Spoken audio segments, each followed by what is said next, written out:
ও মা, হ্যাঁ বলো বাবা। খেতে দিও তাড়াতাড়ি। না খেতে আসো, কখন তো হয়ে গেছে, আসো খেতে আসো। ও আচ্ছা, তো দাও না, গরম গরম ভাত।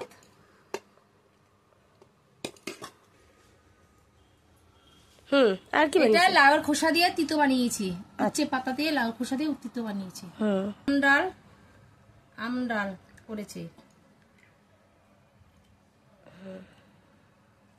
লাউ চিংড়ি,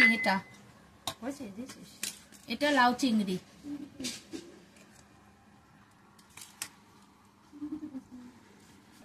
এটা চিংড়ি ভাপা করেছি। বাহ, চিংড়ি দিয়ে নারকেল শস্য দিয়ে এটা বানিয়েছি, যে একদম চিংড়ি, ভীষণ টেস্টি লাগছে খেতে।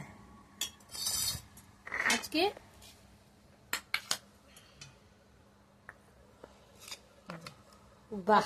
এইসব বানানো হয়েছে। বাহ, দারুণ পদ হয়েছে। তা বন্ধুরা, আপনাদের কেমন লাগলো অবশ্যই জানাবেন আজকে রান্নাবান্নাগুলো।